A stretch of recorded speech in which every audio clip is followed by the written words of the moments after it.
जय Jagannath. Welcome to episode 4 of NextJS series.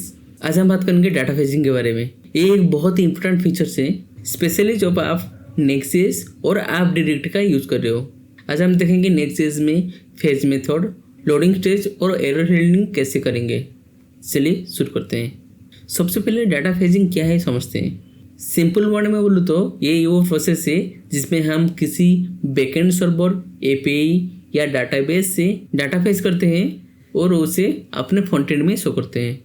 Nexus में हम डिफरेंट तरीके से डाटा फेच कर सकते हैं। Server side rendering, static site generation, incremental static regeneration, client side data phasing. चलिए एग्जाम्पल के साथ समझते हैं। डिलीट, ठीक है। चलो create new folder, episode 4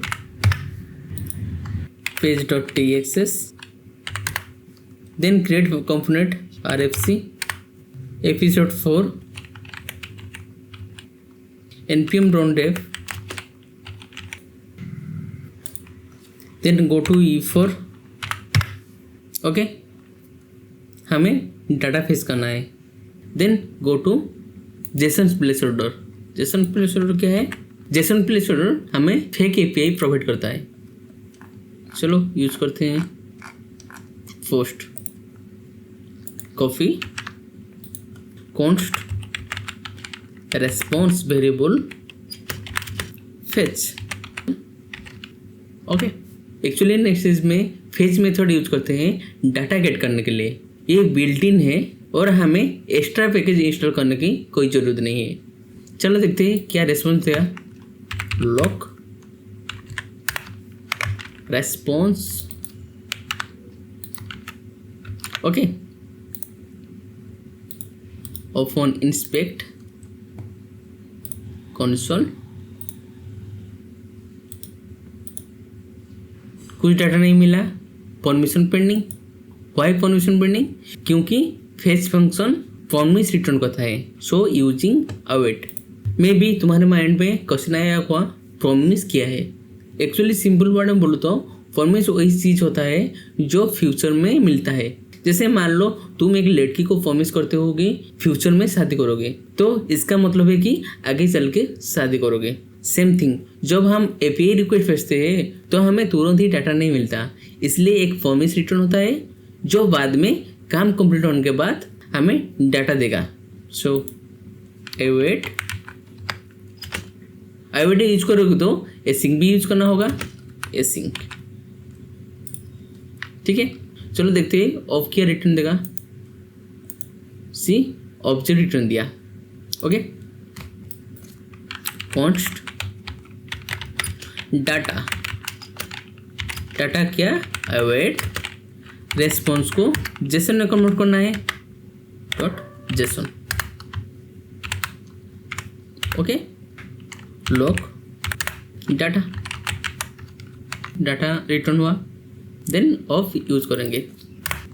UL क्या यूज करना है? डाटा को लूप में रन करना है, data dot map. Actually NextJS में एरे को लूप में रन करने के लिए मैप यूज किया जाता है। मैप फंक्शन में क्या होगा? Call back function. मान लो पोस्ट वेरिएबल स्टोर होगा। पोस्ट एल में क्या प्रिंट होगा?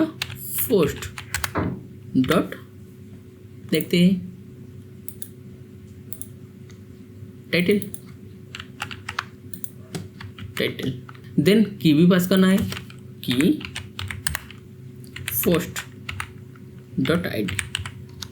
एरर है क्योंकि हमें टाइप पास करना है, मान लो एनी।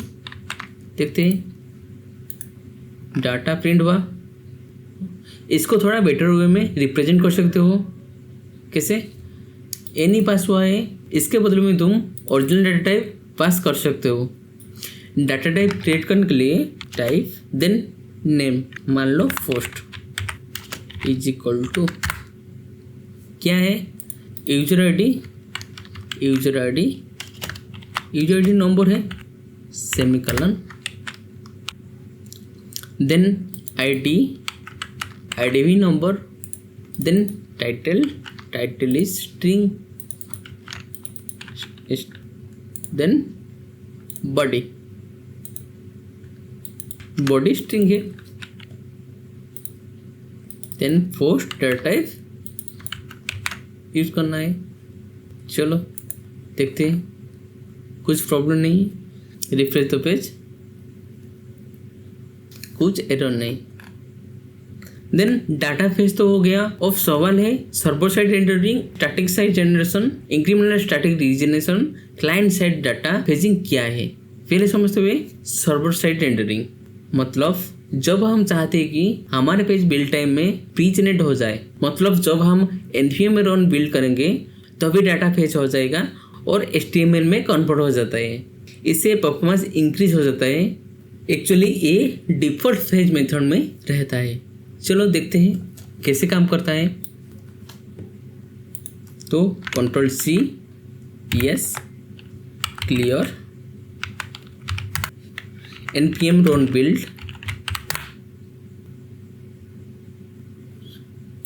चलो देखते हैं क्या एरर है पेज में लिंक। चलो और कुछ एरर नहीं है शायद। Then clear build,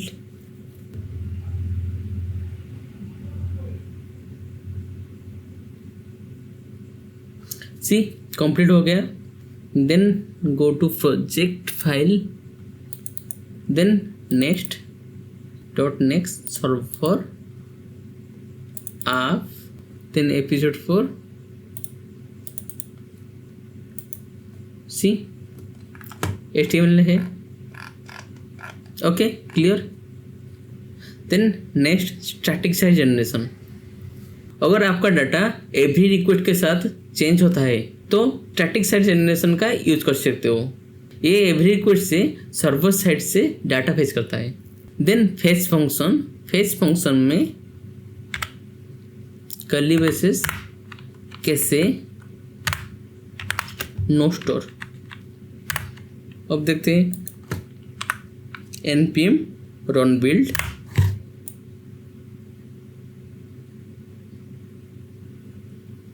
then go to folder server, then app, see episode 4 नहीं है। चलो क्लियर। देन अब आता है इंक्रीमेंटल स्टैटिक रीजनरेशन। नेक्स्ट है इसका एक और जबरदस्त फीचर है ISR, मतलब आप स्टैटिक पेजेस बनाते हो लेकिन आप डिसाइड कर सकते हो कि 1 सेकंड के बाद वो पेज अपडेट हो। अगर कोई न्यू डाटा आया तो ऑटोमेटिकली रीजनरेट हो जाए, ये नहीं चाहिए। नेक्स्ट में एक ऑब्जेक्ट पास होगा रिवैलिडेट कितने टाइम के बाद रिवैलिडेट होगा, 60 सेकेंड। इसका मतलब है 60 सेकेंड के बाद रिफ्रेश होगा। इससे आपका एप्लीकेशन फास्ट भी रहेगा और अपडेट भी।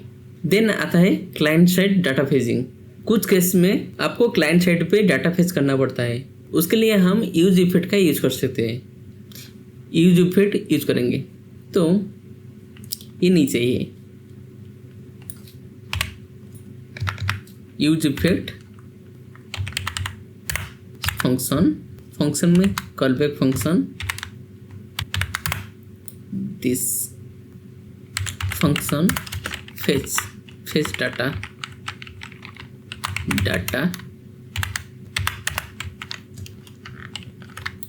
एवट है तो एसिंग पास करना है, एसिंग ओके ठीक है। Then call the function, okay. Comment this, देखता हूँ डाटा गेट हुआ कि नहीं। लॉक,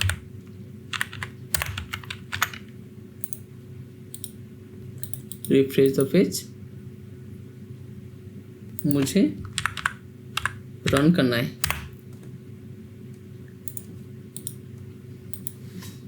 एरर है क्योंकि बिल्ट टाइम एरर।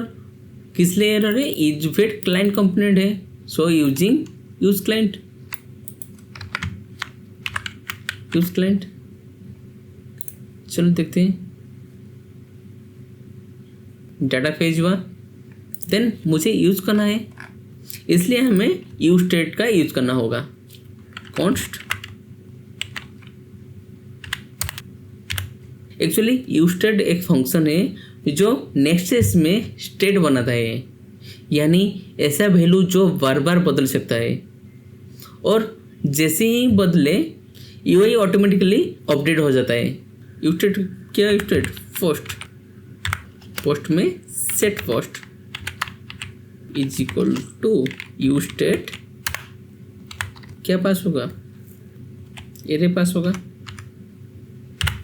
देन जो डाटा मिला मुझे वो सेट पोस्ट में अपडेट हो जाएगा। सेट पोस्ट में अपडेट होगा तो पोस्ट को मिल जाएगा। देन चेक देखते हैं, अनकमेंट डाटा, डाटा डाटा, चलो post data,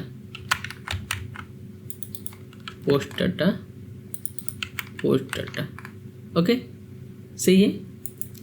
refresh the page. Error आया, वाई? क्लाइंट कंपोनेंट में सर्वर कंपोनेंट का एलिमेंट यूज नहीं कर सकते हो। एसिंग, एसिंग कहाँ पे है? देन देखते हैं, आ गया डाटा, क्लियर। अब देखते हैं एरर हैंडलिंग। एरर के लिए सिंपल सा एक फाइल क्रिएट कर दो, error.txs, error.txs। ओके, देन इसे एक्सपोर्ट करना है। Export default function error function, okay, function में रिटर्न होगा, रिटर्न पैराग्राफ एरर। देन मुझे रिसीव करना है एरर, एरर का टाइप एरर, एरर, ठीक है। देन एरर इनसाइड में मैसेज, मैसेज, ठीक है। चलो देखते हैं, एक्चुअली एरर क्लाइंट कंपोनेंट है, सो यूजिंग यूज क्लाइंट। चलो देखते हैं, कोई एरर नहीं। मैं एक काम करता हूँ, एंड पॉइंट में एस रिमूव करता हूँ, सी एसिंग सी, ठीक है। अब देखते हैं loading stage. Same thing, loading के लिए एक फाइल क्रिएट करो, loading.txs, कॉपी पेस्ट, फंक्शन क्या होगा, लोडिंग होगा, ये नहीं चाहिए, लोडिंग ब्लॉक पोस्ट। चलो देखते हैं, नहीं आया क्योंकि हम क्लाइंट साइड पे डाटा फेच कर रहे हैं। एक बार सर्वर साइड से डाटा फेच करके देखते हैं। चलो, ये था क्लाइंट साइड डाटा फेचिंग। चलो कमेंट करते हैं,